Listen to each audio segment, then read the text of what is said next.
Ponemos nuevamente en tus manos este tiempo, Padre, y te rogamos que lo bendigas para que podamos, Señor, gozarnos en tu palabra, alimentarnos de ella, escucharte y obedecerte. En el nombre de Jesús, amén. Bueno, lo dejamos la semana pasada, no sé si lo recordáis, en el punto en el capítulo 7, en el punto en el que a ella ya se nos estaba mostrando más transformada, ya hemos visto una progresión gradual en ella, y de hecho ahora ya no tiene temor ella se manifiesta de una manera más segura. Esto está muy en línea, por ejemplo, a lo que decía Juan en su primera epístola, ¿no? En el amor no hay temor, en primera de Juan 4:18. Pues vimos esa descripción última que hacía el amado de ella. Es una descripción que nosotros la ubicamos en una danza, y todo lo que la danza representaba, ese gozo, esa victoria, pues se aplicaba en las descripciones que estuvimos viendo, ¿no? ¿Os acordáis? Por ejemplo, cuando hablábamos del cabello, que nos hablaba de la sumisión, pues era una sumisión gozosa. Cuando hablábamos de su porte, de su cuello, de su dignidad, un porte de victoria ella. Eso es un poco como lo estuvimos enfocando. Bueno, eso hay muchas más cosas.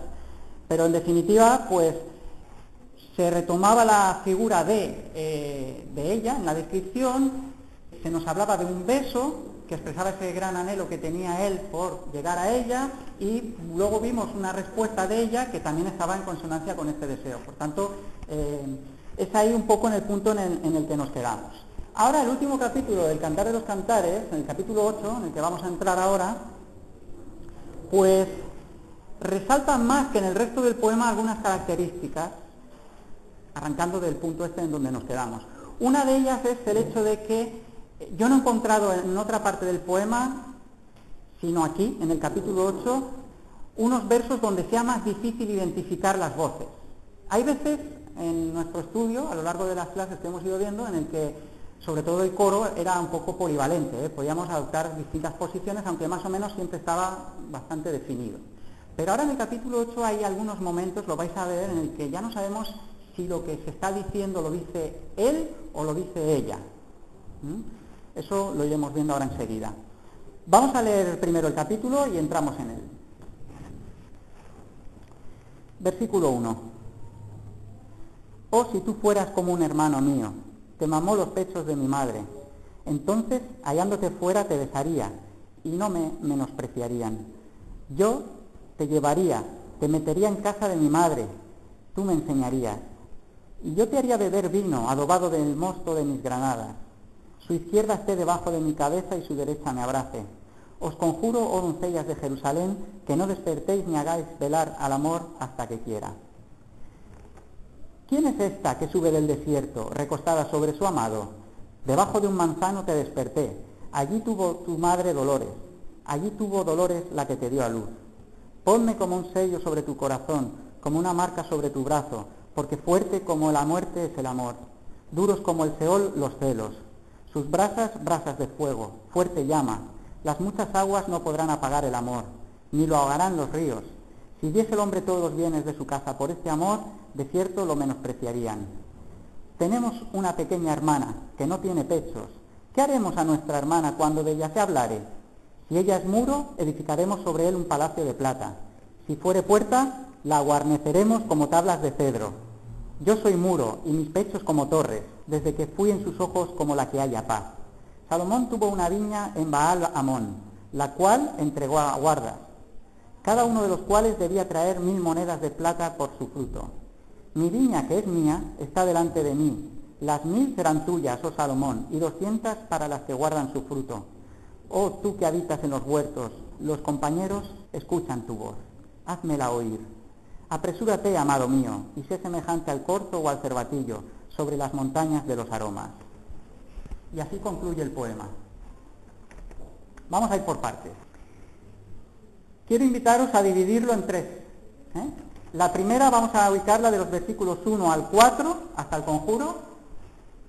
La segunda la vamos a ubicar del versículo 5 hasta el 7, que es introducida por la pregunta ¿quién es esta? Y la última en el versículo 8 hasta el final, pues cuando empieza la expresión tenemos una pequeña hermana que no tiene pechos, etcétera, etcétera. Entonces, estas 3 partes están enlazadas, aunque parezca que no, en algunos momentos, y de hecho hay algunas voces que irrumpen que parece que nos rompe precisamente pues el tono que estamos llevando en el poema. Sin embargo, vais a ver cómo encajan a la perfección. El primer punto, aquel que empieza con oh, si tú fueras como un hermano mío, etcétera, etcétera, lo podríamos titular como una especie de todo tiene su tiempo, porque de hecho eso es de lo que nos está hablando. Daos cuenta cómo esta expresión de oh, si tú fueras como, nos recuerda el principio del poema, que también empieza con una expresión de deseo. Oh, si él me besara, ¿os acordáis en el primer capítulo, no? Bien. La traducción literal, en realidad, está expresando ese deseo, aunque no empiecen con el oh, sí, pero aquí en concreto puede traducirse como quien te viera como un hermano mío, etcétera, etcétera. Entonces, lo importante aquí es resaltar esa simetría que posee el poema, incluso a nivel global. Ya veis que el primer capítulo empieza con ese deseo que se proyecta y el último capítulo también empieza otra vez con deseo que se proyecta, con lo cual la tensión que ella vive en el amor es continua en todo el poema. Esto nos habla de un aspecto de renovación. Ella no es la misma, pero su deseo o su amor es realimentado, porque ahora ella se enfoca en el amado, pero a un nivel superior además. Al principio quería expresar un deseo de recibir besos, de emociones, de sentido, de sentir ella. Ahora, sin embargo, lo que ella está expresando es un deseo de un nivel de unidad con su amado que esté libre de obstáculos, un anhelo de poder expresarse incluso en público sin temor a las críticas. En cierto sentido nos manifiesta aquí el poema que las formas sí que importan, y que hay un cierto pudor. El Cantar de los Cantares reivindica el pudor en la relación de pareja. Entonces, en la antigüedad es sabido que los besos en público no estaban bien vistos. Solamente a los padres o a los hermanos se podían dar besos en público, pero ni siquiera entre esposos estaba bien visto. Entonces, ella lo que expresa aquí es un deseo de llegar a él sin miedo a las críticas y de una manera totalmente libre. Esto es un primer nivel en el que podemos expresar este deseo, o interpretar este deseo. Pero hay más. La expresión hermano a nosotros nos choca aquí, porque podríamos estar empezando enseguida, hoy es que a lo mejor ella idealiza tanto este amor que es capaz de renunciar a él en el sentido físico de amor entre marido y mujer y prefiere una relación de hermanos. No es eso. De hecho, el sentido original del texto hebreo sería más correcto traducirlo, o más afinado traducirlo como quien te viera como un hermano. No está diciendo que sea un hermano, que es lo que a lo mejor una lectura superficial de la Reina Valera nos insta a pensar. Lo que está expresando el texto es el deseo de que se pudiera tomar como un hermano. Este como además es interesante. Está hablando de ese nivel. Por tanto, no se está hablando de una relación incestuosa, ni que ella esté renunciando a la relación que anhela con su amado. Lo que está expresando es esa mentalidad oriental de poder expresarse incluso en público, en todo lugar, con su amado. Fijaos que hay otra expresión equiparable que es la de hijo. No siempre se llamaba hijo o hermano antiguamente a quien físicamente lo era o con grado de consanguinidad. Hay veces que eso se utilizaba como una fórmula para expresar un gran afecto. Por ejemplo, Génesis 43, 29 al 30, pues tenemos el caso como José llama a su hermano Benjamín hijo mío. Es en aquella escena una de las más emotivas de toda la Biblia. Fijaos cómo Josué mismo, cuando está instando a Acán a confesar, le llama hijo mío, en Josué 7:19. O en Primera de Samuel 3:6, Elí llama a Samuel, cuando lo tenía bajo su cargo, hijo mío. O como David, cuando perdona la vida de Saúl, Saúl le responde desde la lejanía, ay, hijo mío, qué mal me he portado contigo, etcétera, etcétera. Recordáis allí, ¿no? En Primera de Samuel 26:17. O en Segunda de Reyes, por ejemplo, encontráis a Eliseo con Elí, cuando Elí es arrebatado y Eliseo le llama padre mío, y no era su padre. Bueno, son esas expresiones, lo que quiero decir, que acoplan aquí en el cantar, en el sentido de que la Sulamita se refiere a su amado como hermano mío, o quien te viera como un hermano, para expresar ese nivel íntimo de aprecio que sentía ella. Pablo en el Nuevo Testamento llama a Timoteo hijo mío, pero Timoteo era de un padre griego, lo sabemos. Entonces, esa es la expresión que antiguamente, ahora se ha perdido un poco más, pero antiguamente sobre todo estaba muy arraigada. Entonces no tiene nada extraño leer aquí que la Sulamita se refiera como hermano a su amado.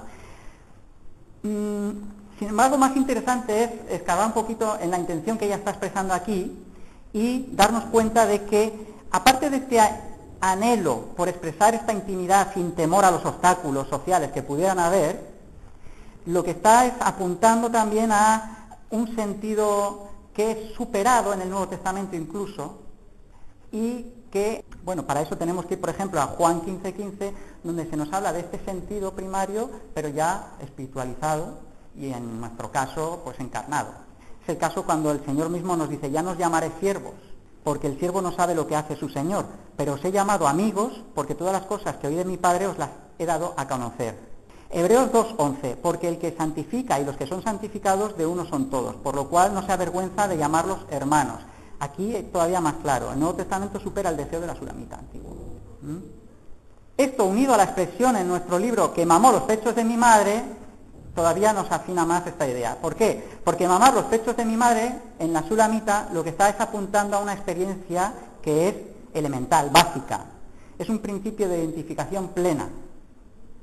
Si él hubiera mamado los pechos de su madre, lo que está es apuntando a un tipo de relación muy primaria en el que ella puede relacionarse con su amado sin este temor externo a las críticas, poder expresar realmente lo que ella siente en toda circunstancia. Esto es una especie de tipo de encarnación, en el lenguaje nuestro del Nuevo Testamento. Mamar los pechos de mi madre a mí me hace pensar en este descenso del amor y experimentar nuestra vivencia, nuestra experiencia. Entonces, para mí en ese sentido sí que habla de la encarnación. Pero no vamos a desarrollar mucho por esta vía. Nosotros, al nivel que estamos desarrollando nuestro estudio, pues vamos a intentar ceñirnos más todavía al texto. Sigue diciendo ella que yo te llevaría a casa de mi madre y tú me enseñarías.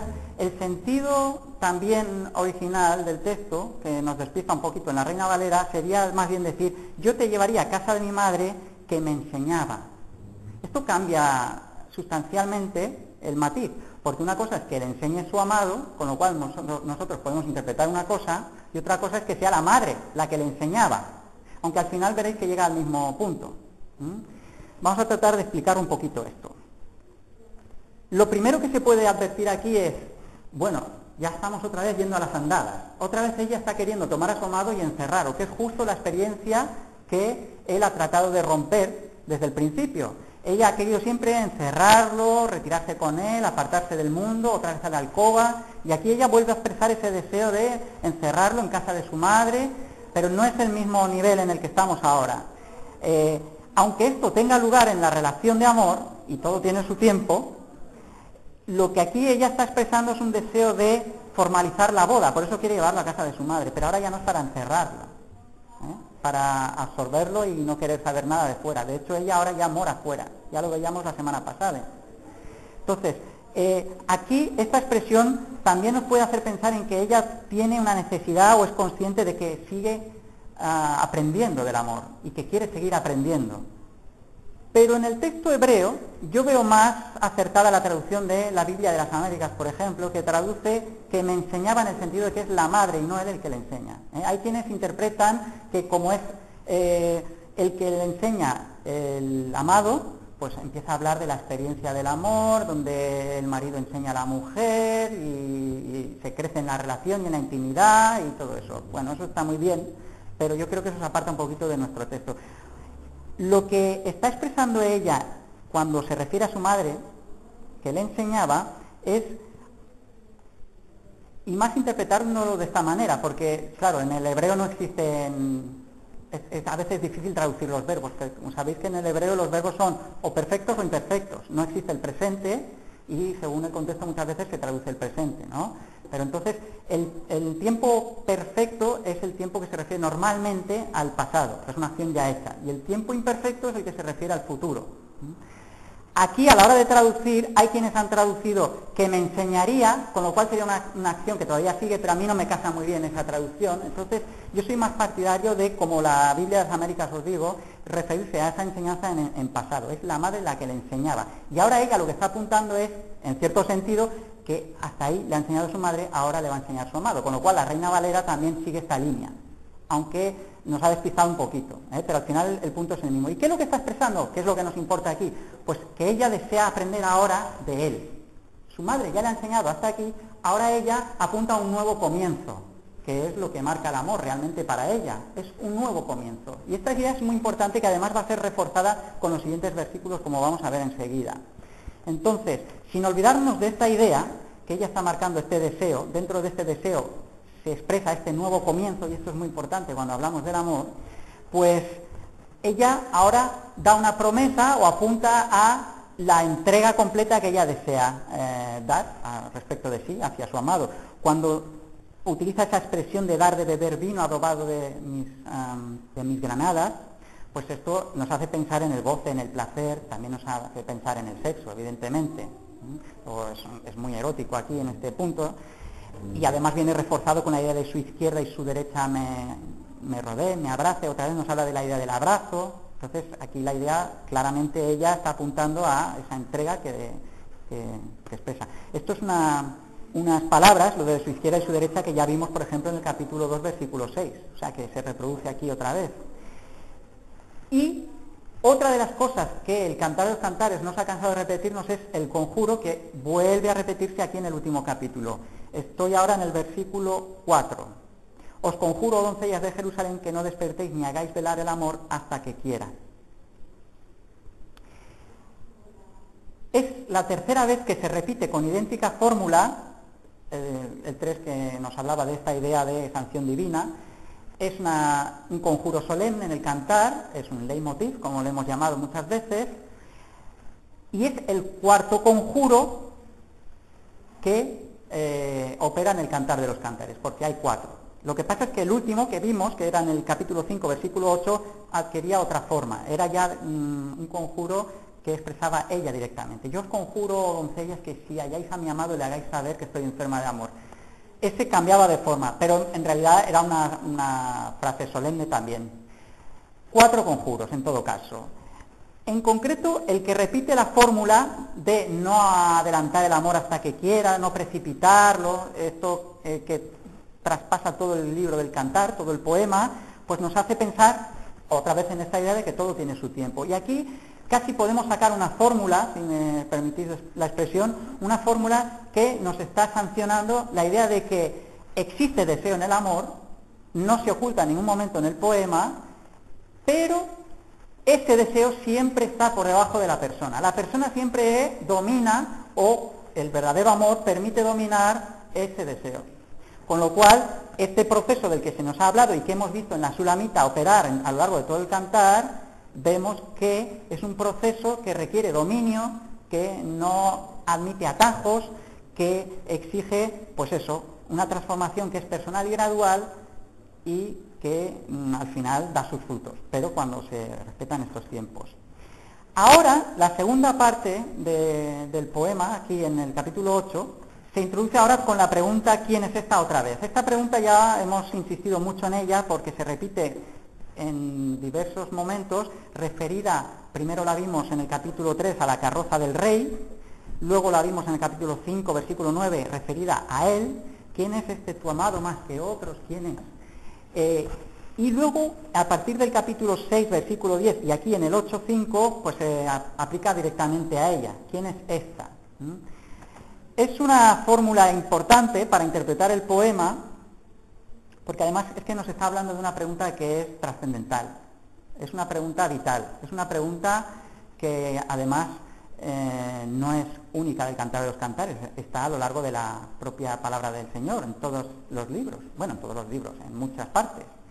Vamos a hacer un pequeño paréntesis aquí para que veáis de lo que os estoy hablando. Primero vamos a empezar con esa pregunta aplicada a Dios.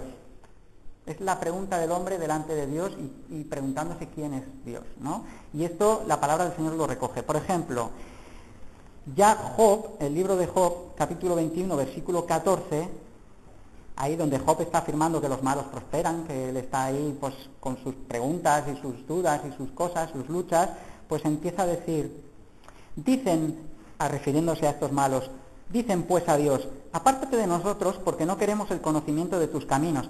¿Quién es el Todopoderoso para que le sirvamos? ¿Y de qué nos aprovecha que oremos a Él? Aquí está la pregunta recogida. Es la pregunta del hombre de siempre que no conoce a Dios. ¿Quién es este Dios? ¿Quién es Dios? ¿Para qué le sirvamos? Etcétera, etcétera. Isaías, capítulo 63, versículo 1, cuando se habla del día de la venganza de Jehová, hay un momento que nos pregunta, ¿quién es este que viene de Edom? Refiriéndose claramente a Dios. ¿Quién es este otra vez? ¿Quién es este que viene de Edom, de Bosra, con vestidos rojos? Etcétera, etcétera, etcétera. Segunda de Samuel, capítulo 22, versículo 32. Porque ¿quién es Dios sino solo Jehová? Otra vez la pregunta aquí. Salmo 18, versículo 31. Porque ¿quién es Dios sino solo Jehová? Es idéntica fórmula, de hecho una está conectada a la otra. ¿Y qué roca hay fuera de nuestro Dios? Dios es el que me ciñe de poder y quien hace perfecto mi camino. Hay una especie de respuesta aquí ya, pero la pregunta está planteada ahí. Porque es una pregunta del hombre de todas las épocas, delante de Dios. ¿Quién es Dios? En el Nuevo Testamento también la podéis ver recogida y aplicada a nuestro Señor Jesucristo. Mateo 21, 10. Cuando entró nuestro Señor en Jerusalén, toda la ciudad se conmovió diciendo, ¿quién es este? Y la gente decía, este es Jesús, el profeta de Nazaret de Galilea. Marcos 4, 41. Entonces temieron con gran temor y se decían el uno al otro, ¿quién es este? Otra vez refiriéndose al Señor. ¿Quién es este que aún el viento y el mar le obedecen? Y podemos multiplicar mucho las citas. Cuando el Señor sana a aquel paralítico en Lucas 5:21, entonces los escribas y fariseos comenzaron a cavilar diciendo, ¿quién es este que habla blasfemias? ¿Quién puede perdonar pecados sino solo Dios? En fin, hay muchas más, En el Evangelio de Juan, cuando sana al paralítico de Betesda, o cuando Jesús anuncia su muerte, en el capítulo 12, versículo 34, la gente le respondió, nosotros hemos oído de la ley, que el Cristo permanece para siempre. ¿Cómo pues dices tú que es necesario que el Hijo del Hombre sea levantado? ¿Quién es este Hijo del Hombre? Entonces Jesús les respondió, ¿vale? Entonces, como veis, esta es una pregunta importante en la Biblia. Cuando acaba en el libro de Apocalipsis, hay aquí ya una respuesta en el capítulo 19, versículo 15, cuando se nos habla del jinete del caballo blanco, que nos dice que de su boca sale una espada aguda para herir con ella a las naciones, y él regirá con vara de hierro.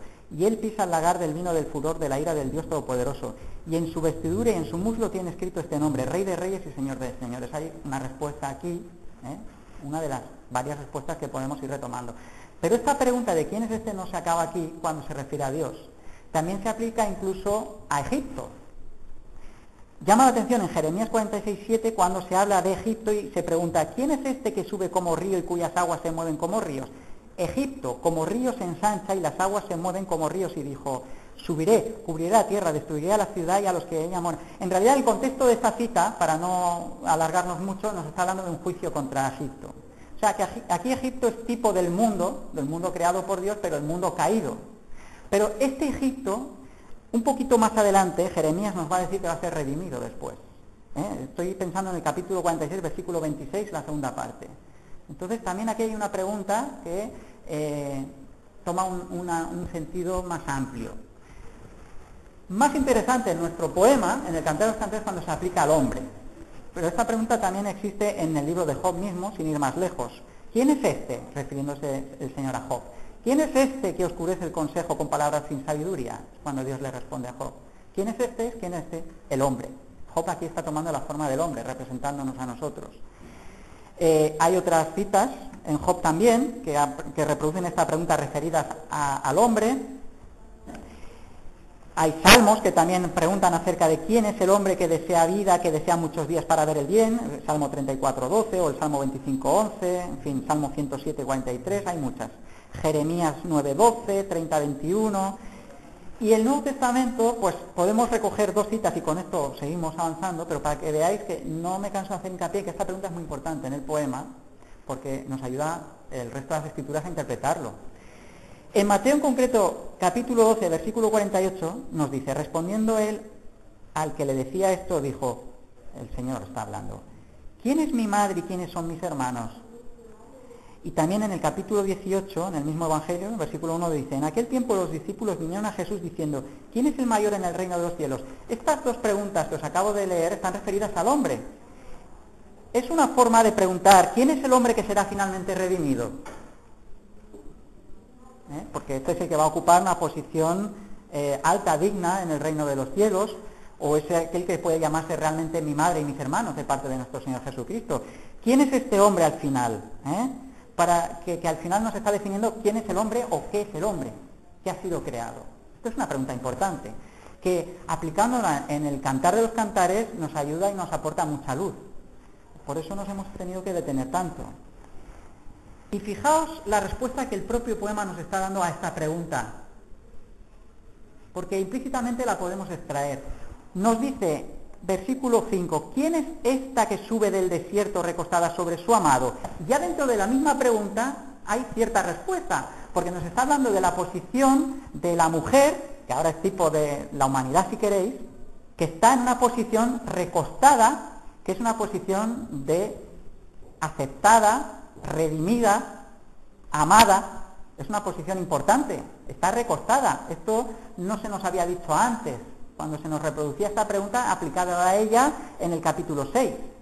Ahora la posición de ella nos está hablando pues en idéntica forma que nos habla, por ejemplo, Juan cuando habla en el capítulo 13, versículo 23, en la Cena del Señor. Y uno de sus discípulos, el cual Jesús amaba, estaba recostado al lado de Jesús, se está refiriendo a Juan, y estaba recostado. Es ese sentido de aceptación, de intimidad, de amor manifestado, de una manera física en este caso. Entonces, ahora la Sulamita se nos muestra glorificada más que en ninguna otra parte del poema, en esta posición acostada, ¿no? Recostada, junto a su amado. Pero atender a algunas palabras que nos dice esta porción del poema, y vais a ver. Nos dice que sale del desierto, es decir, está viniendo del desierto ella, en esta posición. Es como si el amado hubiera ido al desierto a por ella y la hubiese rescatado después de una lucha. Esto trasciende, y de hecho, cuando nos hemos detenido tanto en estos pasajes paralelos o con esta pregunta que aparece en el resto de las Escrituras, se nos está hablando en todo momento de una búsqueda de una respuesta a una pregunta de qué es, en primer lugar, o quién es Dios, y ahora qué es el hombre. El hombre que en el Génesis se nos ha mostrado en su condición caída, en su caída, y que a lo largo de las Escrituras vemos operar el plan de salvación de Dios para redimirlo. Así es como podemos aplicar aquí la Sulamita. El lenguaje mismo del poema nos hace pensar en el Génesis, porque fijaos, desierto contrasta con los huertos o con los jardines del Edén. Esta Sulamita también nos evoca la idea de Eva, pero es una nueva Eva. Esta Sulamita, a través de sus luchas que hemos visto a lo largo del poema, surge victoriosa, pero a diferencia de la Eva del Antiguo Testamento, del Génesis, que cae por su vanidad, esta en virtud del amor es redimida y es glorificada. Es una posición sublime la que nos muestra ahora, sobre todo en este capítulo 8, el poema, o de una manera más manifiesta. Los manzanos, debajo del manzano te desperté. Hombre, el Génesis no nos habla de manzano, pero sí de árboles frutales. El dolor, la madre que le dio a luz con dolor, etcétera, etcétera. Hombre, el dolor nos habla de la caída. Entonces sí que nos hace pensar evidentemente en este nivel del Génesis. También nos hace pensar, estas palabras clave que os acabo de marcar, en lo primero que el amado vio en ella. Vamos a atender bien lo que nos está diciendo el poema.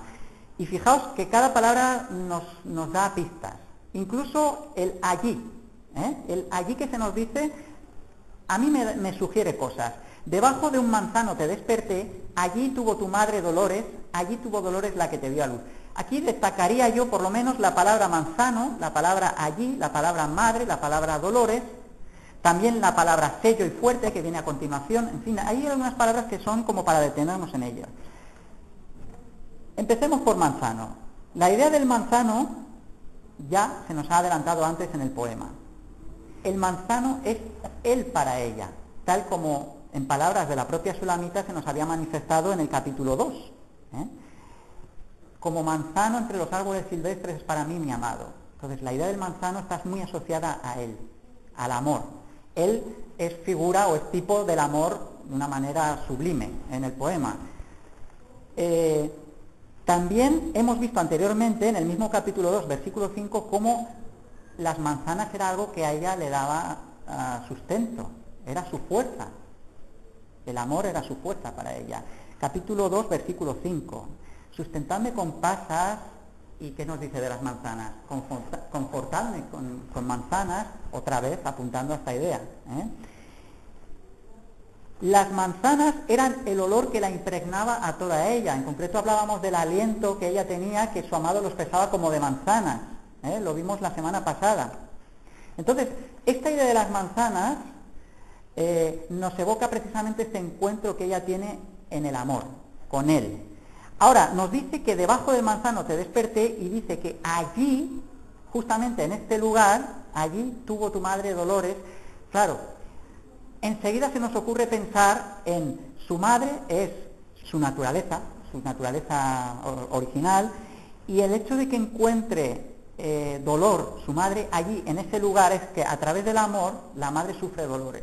Es decir, hay una especie de apunte a la muerte del yo, al romper con el origen. Hay un proceso del dolor en el amor que es necesario para que realmente éste llegue a transformarnos. Por eso se nos habla de la idea del dolor asociado a la madre y allí, en el manzano. Después, en el versículo 6, esta es una de las partes en las que se confunden mucho las voces de los dos, porque no sabemos si son palabras de él o son de ella, y esto yo creo que es premeditado en el poema. Es interesante porque esto de ponme como un señor, tanto lo puede estar diciendo a estas alturas él como ella.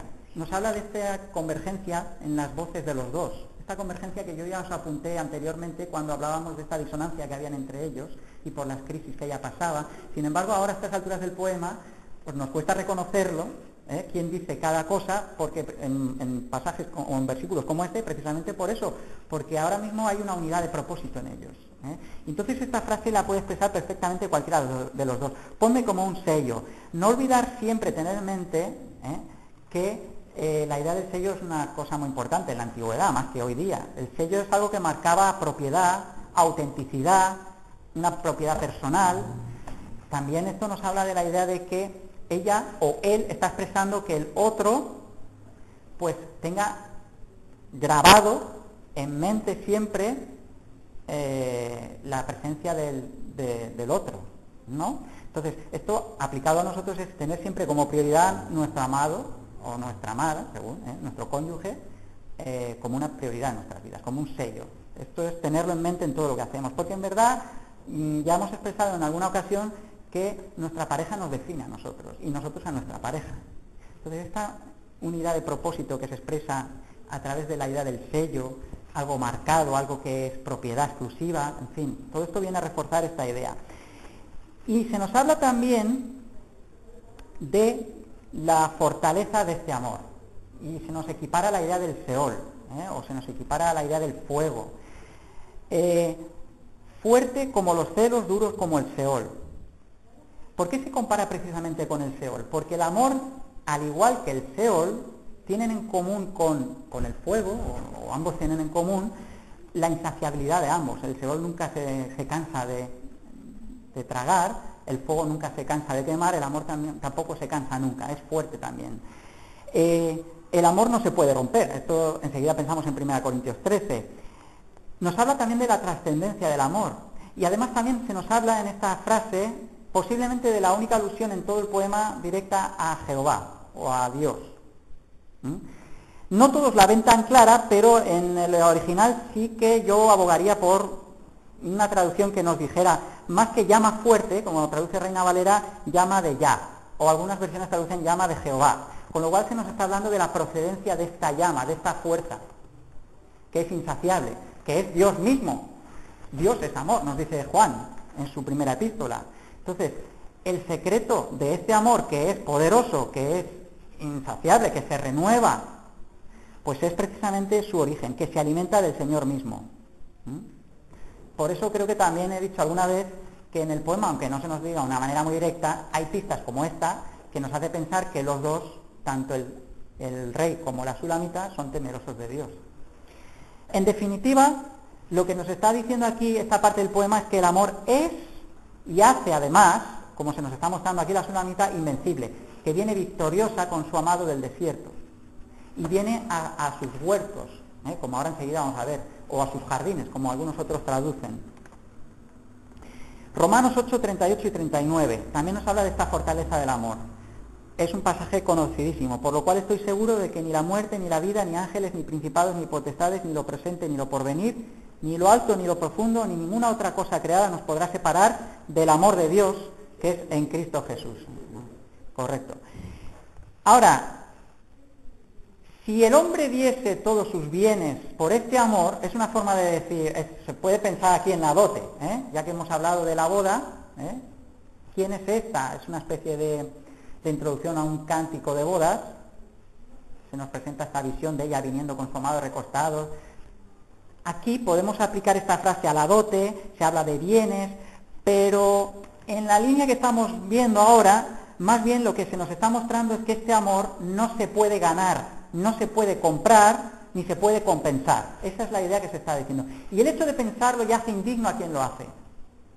Por eso nos dice el poema que quien piense en estos términos se hace despreciable, en pocas palabras.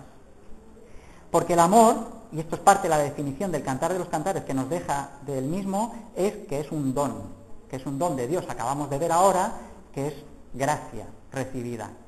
Que sí, que el poema nos ha dicho que decidimos también que trabajamos, pero en primer término es algo que nos es dado, que no se puede comprar. Así es que toda esta porción que acabamos de ver ahora mismo nos muestra la Sulamita, pero irreconocible realmente. Por eso el coro dice, ¿quién es esta? Porque sigue sin reconocerla. Daos cuenta que a la Sulamita la hemos visto a lo largo del poema acechada por zorras sutiles, la hemos visto ensimismada, acaparadora, encerrada en sí misma, presa del terror, vagando por las noches, conjurándose desesperada a las doncellas. En fin, la hemos visto en ese nivel, para verla ahora surgir, sobre todo en esta última parte del poema, pues de una manera totalmente victoriosa, transformada, glorificada. Y esto es en virtud no de sus méritos, sino del amor. No me canso de señalar esta parte porque es importante. Y con esto podemos introducirnos ya en la última porción que viene introducida por el tenemos una pequeña hermana que no tiene pechos. Se nos vuelve a introducir el tema de los pechos, que ya apuntamos la semana pasada sobre todo, pero que ya hemos visto en clases anteriores incluso, y se nos reabre algún tema conocido en el poema que vamos a tratar de puntualizar ahora. Lo primero es saber quién está planteando esta pregunta. Hay quienes interpretan que esta pregunta la está haciendo ella misma pensando en una hermana suya, que es menor todavía y que todavía no tiene pechos. A mí no me casa esta interpretación, pero si sois de esta parte o si abogáis por este tipo de interpretación, se puede pensar en que la hermana ahora es más pequeña y la Sulamita está preocupada por ella.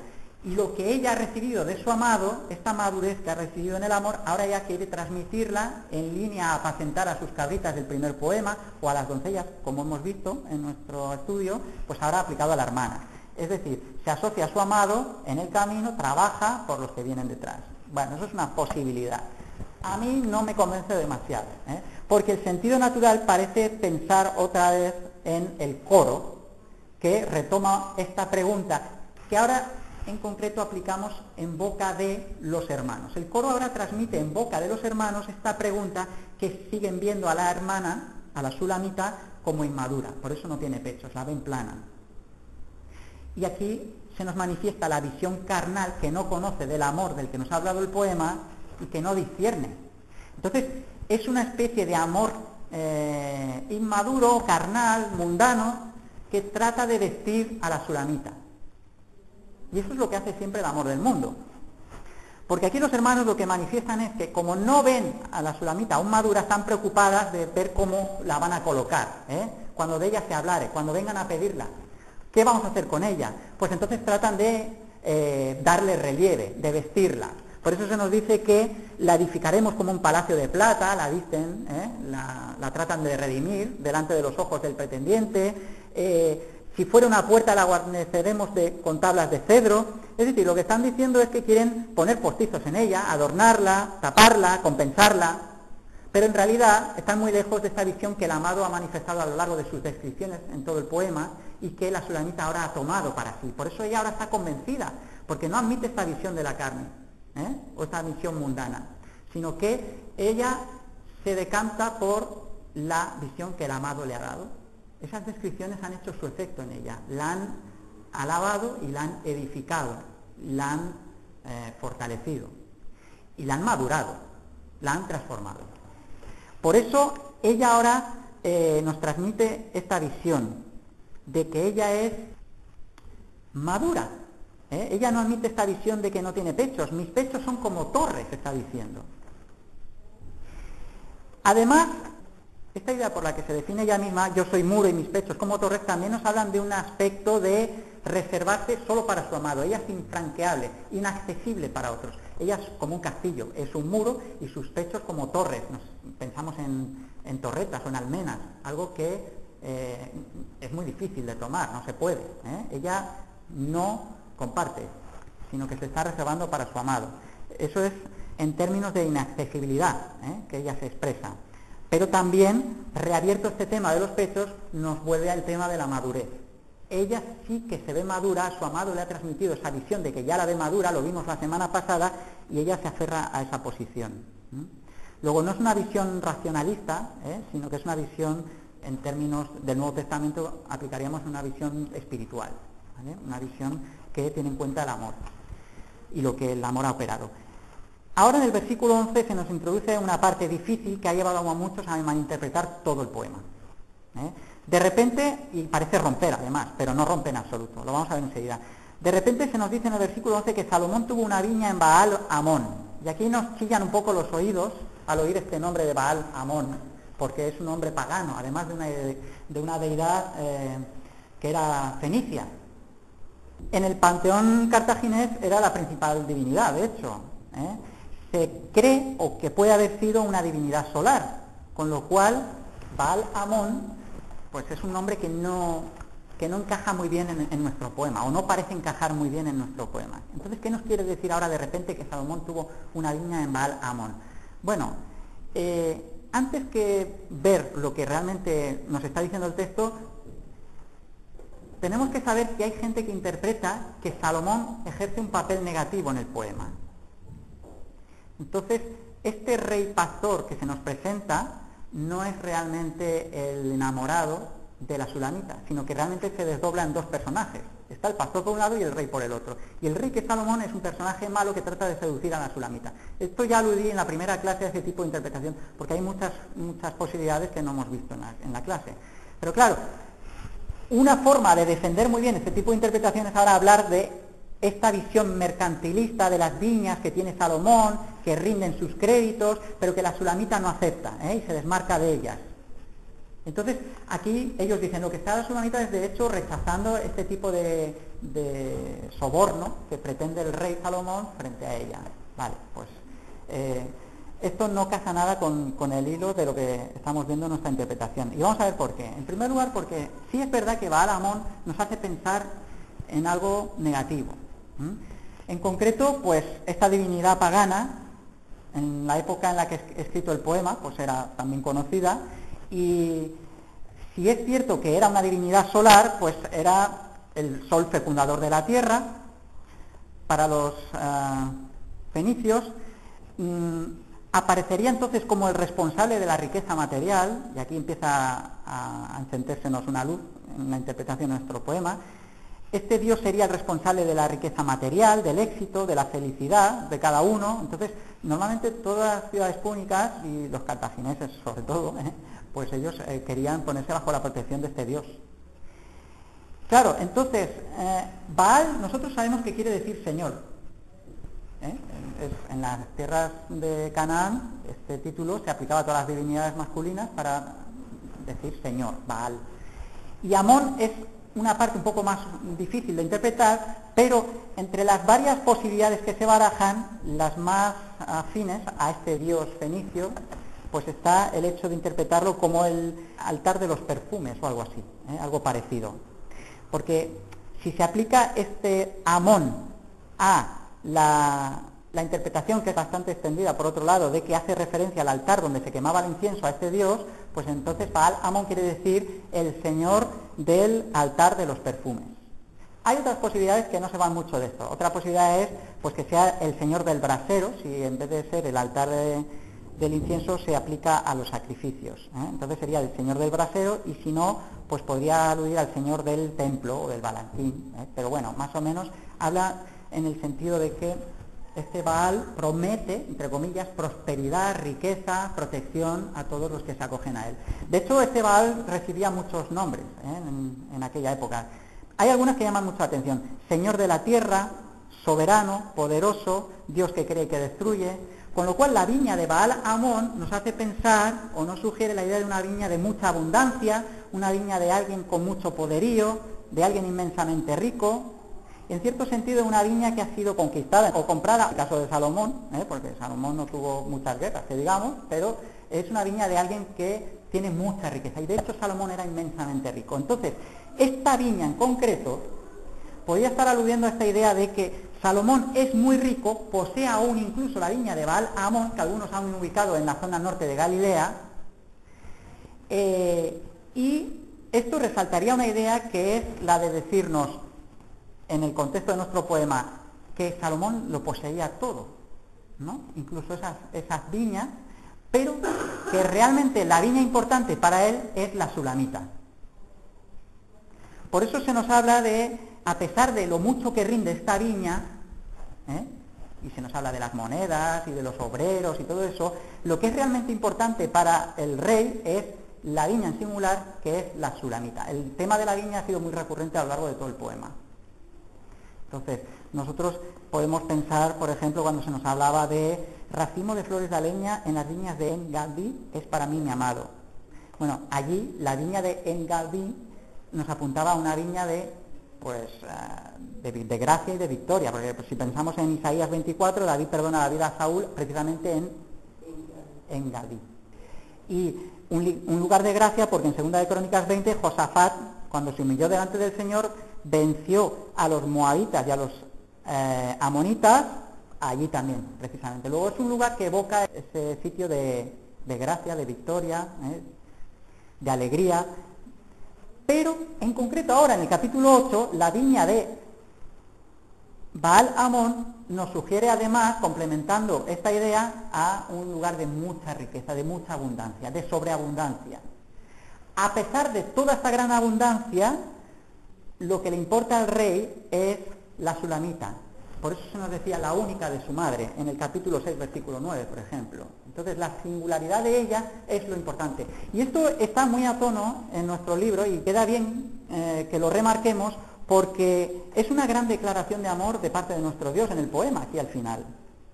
Porque nos está manifestando que Dios, que posee todo, realmente no lo valora nada sin nuestra vida. La prueba de ello es la cruz de nuestro Señor. 2 de Corintios 8:9. Porque ya conocéis la gracia de nuestro Señor Jesucristo, que por amor a vosotros se hizo pobre, siendo rico, para que vosotros con su pobreza fueseis enriquecidos. Es una cita que a mí me ha edificado mucho, y que en realidad estas viñas de Baal Amón, aunque nos suene un poco raro, lo que nos está definiendo es que todas las posesiones que Dios tiene en realidad no son nada, como no lo eran para el rey Salomón, sin la sulamita. Esto es muy importante, y esto es muy solemne también en el poema. De hecho, para reforzar todavía más esta idea, se nos habla de cómo esta viña rinde grandes frutos al rey, y cómo él la tiene que entregar a obreros. Él no puede gestionarla toda, sino que la da a los obreros, el rey Salomón, y se nos habla de que todos debían de traer 1000 monedas de plata. 1000 nos habla de un número de multitud, de gran abundancia. En contraste, ahora la sulamita dice, a pesar de toda esta viña o de todas estas viñas, mi viña que es mía, y entonces ella habla en singular ahora, está delante de mí, y en cierto sentido también nos está confesando aquí la sulamita que ella se ha reencontrado a sí misma. En el primer capítulo, recordar que ella se quejaba o achacaba esa pérdida. Me pusieron a guardar las viñas y mi viña que era mía no guardé. Era una especie de pérdida de identidad de ella misma, ¿no? Pero ahora no, ahora ella está segura de que se ha reencontrado. Por eso habla de mi viña que es mía, y ahora esta es la que yo presento delante de mi amado. Entonces, mi viña que es mía está delante de mí. Pueden haber muchas viñas, el rey tiene las 1000, o las 1000 pueden ser Las 1000 serán tuyas, oh Salomón, y 200 para las que guardan su fruto. Pero estos números ya nos están hablando de que contrastan con este desmarque de la Sulamita, que ella es una y que está por encima en base a las palabras de su amado. Fijaos que estas 1000 que serán tuyas, oh Salomón, reconoce que el rey tiene gran abundancia, y estas 200 para las que guardan su fruto, el número 200 nos habla de un número de insuficiencia, es decir, no compensan sin la Sulamita. ¿Por qué es un número de insuficiencia? Os lo voy a decir muy brevemente. El 20 es el número de la expectativa en la Biblia, porque es el número que no llega al 21. El 21 es el número de multiplicar 3, que es el número de la divinidad, por 7, que es la perfección espiritual. 20 no llega a 21. Ahora, 200 es 20 por 10. Es la expectativa multiplicada de manera perfecta, digamos, ¿no? Entonces, el número 200 es la insuficiencia sin la Sulamita. Eso es como el rey se siente sin ella. Es como Dios se siente sin nuestra vida. Y es una manera muy hermosa de acabar el poema, de hecho. Las mayores recompensas, con lo cual podemos sacar este corolario, las mayores recompensas no son suficientes sin tener el único amor, que es mi viña, en este caso en el poema. Vamos a ir tratando de concluir. Nos quedaría ver nada más que de los últimos versículos. Oh tú que habitas en los huertos, otra vez se confunde aquí la voz, no sabemos muy bien si es él o ella quien lo dice. Yo abogo más porque sean palabras de él, que se está refiriendo a ella, porque hay algunas versiones que aquí traducen, en lugar de, como dice la Reina Valera, oh tú que habitas en los huertos, los compañeros escuchan tu voz, házmela oír, ellos traducen más bien, señora de los jardines, ahora ya no ha venido al desierto y es la señora de los jardines, al lado del Señor. Mis compañeros te escuchan, déjanos oír tu voz. Y esta voz es audible porque está en consonancia con la suya propia. Luego aquí se nos unen otra vez. Es necesario que estén así, en esta sintonía. Porque si no es que hay oscuridad todavía. Habría disonancia todavía. Pero podemos aplicar perfectamente estas palabras a él, referidos a ella, pero ahora la voz de la que se nos ha hablado tanto en el poema es perfectamente también la voz de ella. ¿Os dais cuenta? Entonces, concluye el poema con una llamada a apresúrate, amado mío, y sé semejante al corzo o al cervatillo sobre las montañas de los aromas. Este apresúrate es una especie de decir, ven, ven, y es como acaba incluso la propia Biblia en el Apocalipsis. Es una especie de decir, ven, Señor Jesús, ven.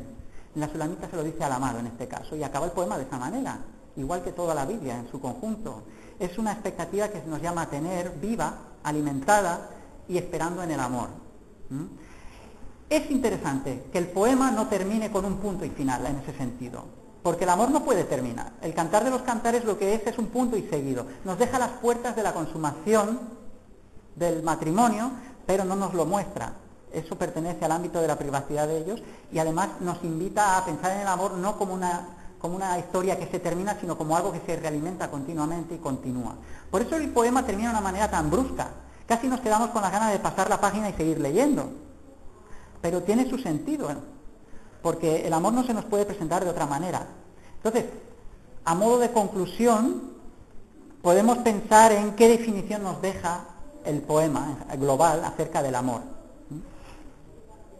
Con esta definición general que os voy a dejar, os doy deberes. Sabéis que hay muchas cosas más que no ha dado tiempo a ver en las clases, pero os voy a dar una definición haciendo un rápido recorrido en el poema para que veáis que nosotros nos hemos saltado muchas cosas. Esta definición que nos deja el poema es, en primer lugar, que el amor es un poder que se recibe, pero que también se decide, y esto es importante. No es algo que me hace a mí, sino que yo también ando en él, me involucro en él, y exige un proceso con sus tiempos, su dominio propio, etcétera. El amor en el poema se nos ha presentado como estrechamente enlazado o unido con la esperanza y con la fe. No depende de la vista, como aquí mismo hemos visto, como los hermanos ven a ella, sino que el amor aquí es superior a la mera racionalidad, a la mera vista o a la mera emotividad incluso. Todo eso también lo hemos estado viendo en nuestro estudio. También hemos visto en el poema un amor que me transforma y que impacta a otros. Las mismas doncellas van a ser arrastradas detrás de la Sulamita queriendo saber más de ese amor. El amor, hemos visto en la Sulamita, que es algo que da sentido a su existencia, que le ayuda a vencer las pruebas, que le ha obligado a quebrantarse también y a morir al yo. Por eso al final ella ha tenido que abrirse en el poema, salir, andar, seguir a su amado. También lo hemos visto como algo que se comparte y que se expresa.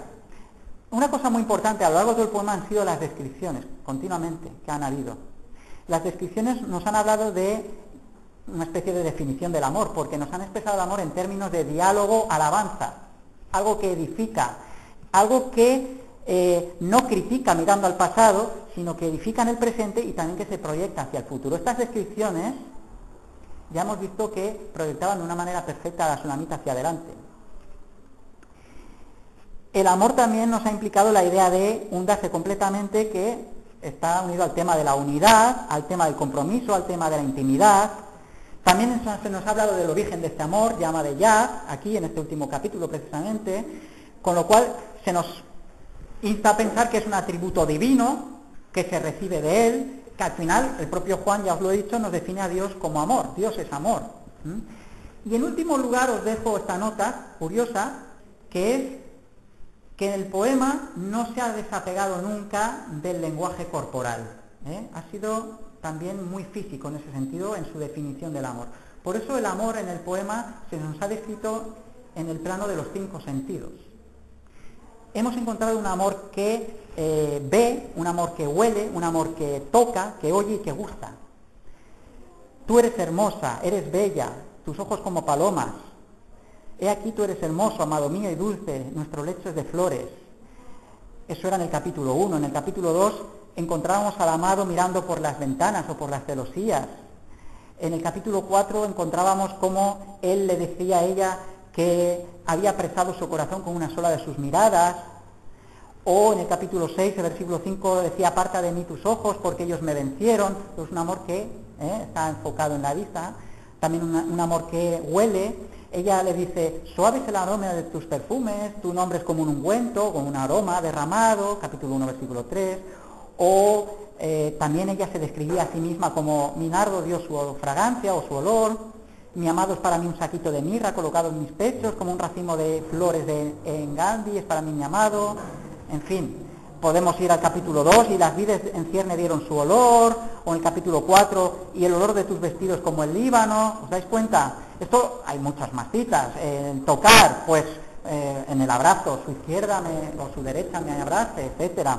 O mi amado metió su mano por la ventanilla en el capítulo 5, versículo 4, o subiré a la palmera y asiré sus ramas y frutos.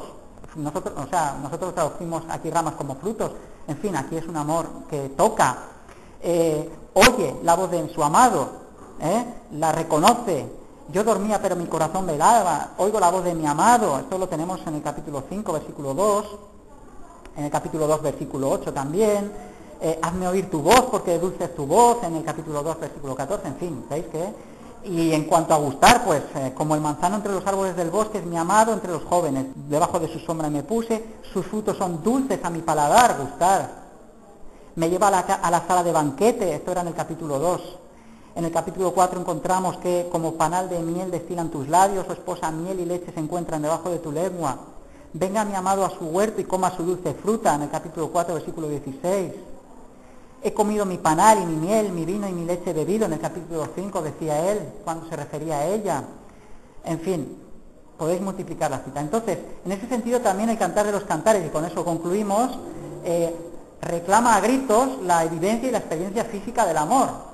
No es gnóstico, como hemos dicho varias veces, no es dualista, expresa ese lenguaje físico, corporal, también sexual, y no solo lo debemos interpretar en ese nivel espiritual que a veces y durante muchos siglos se ha hecho a lo largo del tiempo. Bueno, pues lo tenemos que dejar aquí. Queremos darte muchas gracias, Padre, por este estudio que hemos podido tener, por tu libro, Señor, El Cantar de los Cantares, por la manera en que nos dejas con ganas de profundizar en él. Sabemos que tú nos llamas a profundizar todavía más, a experimentarlo, a aplicarlo en nuestras vidas. Gracias porque a través de él tú nos recuerdas del amor que sientes por nuestras vidas, lo que tú has proyectado ya para nosotros, lo que ya estás haciendo. Te queremos pedir, Señor, que tú bendigas ahora cada uno de los estudios que hemos tenido, que nos ayudes a cimentarnos, a buscarte con más ahínco, Señor, con un amor más depurado, más en línea, Señor, a lo que tú nos expresas y a lo que tú estás haciendo en nuestras vidas. Muchas gracias de corazón, en el nombre de Jesús. Amén. Amén.